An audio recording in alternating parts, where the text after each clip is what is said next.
Irmãos, irmãs, queridos e queridas, hoje nós estamos procedendo uma nova live, que é quanto à transfiguração de Jesus no Monte do Tabor.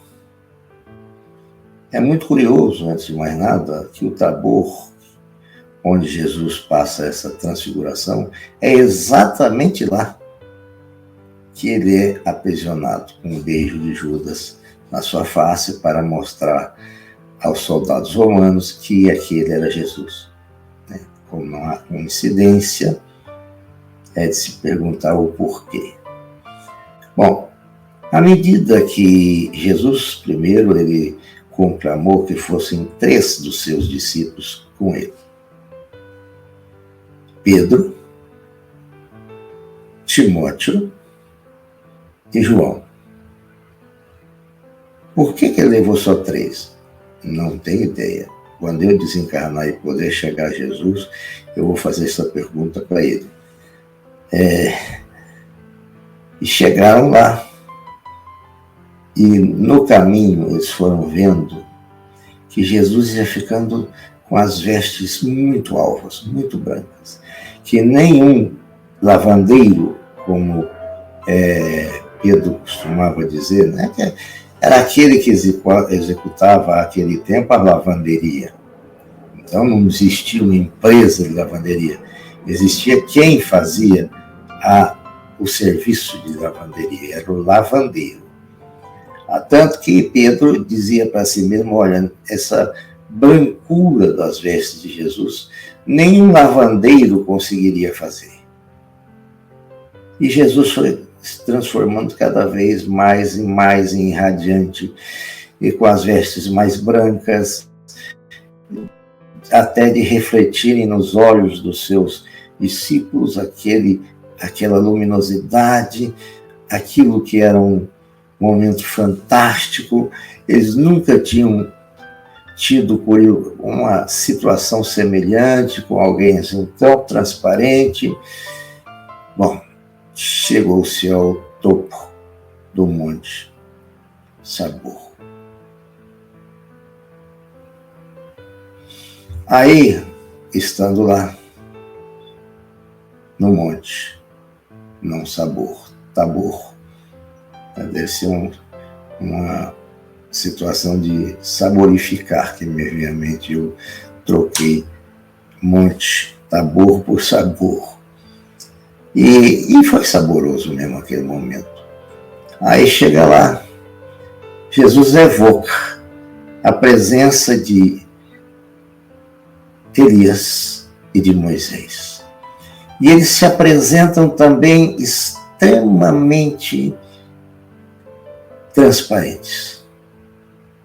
Tal como Jesus, estavam eles com a mesma transparência, com a mesma resplandecência.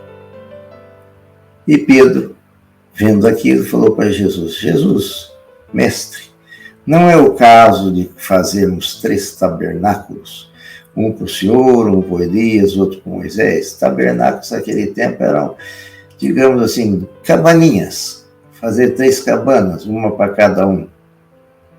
Jesus disse: Pedro, não há necessidade. No que Jesus falou sobre isso, Pedro olhou ao derredor, não tinha mais Elias, não tinha mais Moisés.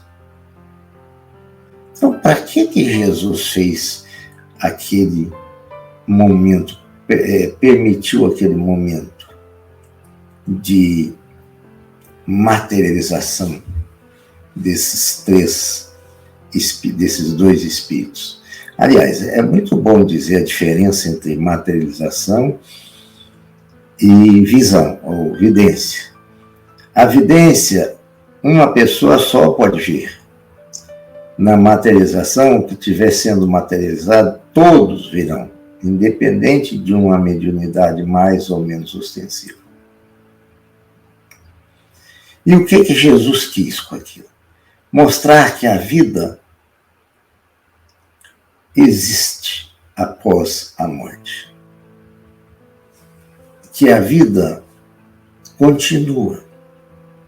Tanto que os desencarnados, Moisés, Elias, estavam ali, nimbados de luz. E que não é correto imaginar que alguém vai desencarnar e vai ficar dormindo. Porque a vida é movimento. Existe um livro do André Luiz, o segundo da coleção de André Luiz, que é Mensageiros, Os Mensageiros. Neste livro há um Campo da Paz, que não é uma colônia, é um lugar assim para receber as pessoas mais necessitadas, porque esse Campo da Luz está dentro do umbral. E lá existia, quando André Luiz narrou, não sei se aumentou ou não, se o censo do IBGE passou por lá também ou não, mas cerca de 2.000 pessoas dormindo por conta dessas ideias de morrer e ficar dormindo. E se faziam os passes, sabe? E de vez em quando um ou outro acordava aturdido, saía correndo lá pelo Parque da Paz, até que alguém ia, né, conversando com ele, conversando. Então não é uma prática interessante ficar colocando que vai ficar dormindo até o momento do juízo final. E, aliás, esse momento do juízo final também é bastante intrigante. Diz lá que todas as tumbas se abrirão, todos os mortos sairão dessas tumbas. Eu, com meu estado de tal lucidez, eu tenho o hábito de ficar pensando, de me considerar relativamente intelectual, não no sentido pedante da palavra, no sentido de quem raciocina, e raciocina razoavelmente muito. Eu fico pensando naqueles que forem cremados. Como é que vai fazer? Crema, joga lá a cinzinha no meio do mar. Como é que ele vai voltar na tumba que ele não teve? Então se vê que também essa é uma prática que não se sustenta muito bem. É algo para a gente pensar um pouco mais. Então, quando Jesus diz da continuidade da vida, ele coloca, ou seja, que Moisés, que Elias estavam na vida como eles foram um dia. E é assim que nós vamos estar. Nós vamos para lá como nós estamos aqui. Eu costumo dizer que a gente deve pensar na morte pelo menos umas 3 vezes ao dia. Para quê? Para ir acostumando com a ideia, para ir entendendo o que precisa ir melhorando. Mas tem sujeitos que você fala, aí eles batem na madeira 3 vezes, eu fico pensando, se bater na madeira fizesse não morrer, era só fazer isso, que a eternidade estava garantida. É tanta mistificação com o ser humano só. Jesus estava, como eu disse, mostrando também que a gente pode ir tornando-se mais alvo, mais irradiante, um espírito mais luminífero. Ele mostrou isso, que qualquer um de nós pode ir melhorando esse nosso estágio de luminescência. Olha que importante. Isso que é importante a gente ver em Jesus. Ver em Jesus o fato de que ele pode mostrar-nos o quanto podemos evoluir à luz dos seus ensinamentos. Sabe, isso é algo que me chama muita atenção. E por que um monte, né? Porque o monte representa uma altitude maior. Olha o simbolismo aí. A gente tem que ir erguendo-se daqueles vícios, daquelas situações que a gente não dá conta, mas erguendo devagarinho em cada dia, indo para o cume do monte, sabendo que o Mestre nos guia Não há nada errado que o Mestre não consiga nos ajudar. Basta ter coragem de pedir. Batei e abrir-se-vos-á. O problema é que a gente não bate. A gente, eu não vou pedir nada para Jesus não, porque ele já sabe de tudo. Óbvio que sabe. Mas cadê meu gesto de humildade de poder bater e pedir de coração aberto?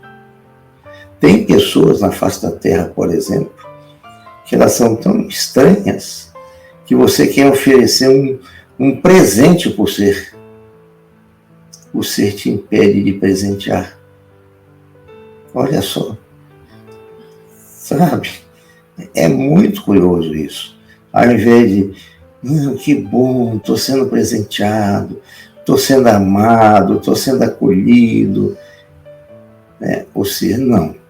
Eu fico distante, mas não me permito isso.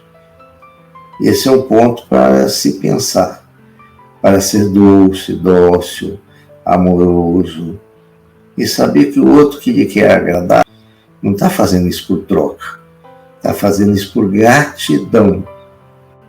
O ser humano, quando às vezes ele vai presentear e o presente é realmente verdadeiro, faz-se ali por gratidão. Eu, por exemplo, por conta da minha perda da visão, quantas pessoas perpassam no meu caminho, eu sou tão grato a elas. Pessoas que me salvaram a vida num momento cirúrgico, pessoas que me acompanharam no meu pós-operatório, enfim, tantas e tantas pessoas. Sou grato, muito grato, e continuarei muito grato a esses seres. Portanto, eu acho que a lição da transfiguração no Tabor é essa, porque quando nós enveredamos por um momento de infelicidade, de raiva, de ira, de ódio, nós também transfiguraremos. Só que se fizeram uma filmagem da gente, nós vamos ver que nós viramos verdadeiros animais, alguma coisa assim, extremamente jurássica. Perdemos a forma humana. Então isso é muito importante a gente olhar essa transfiguração para o bem, não a transfiguração para uma questão negativa.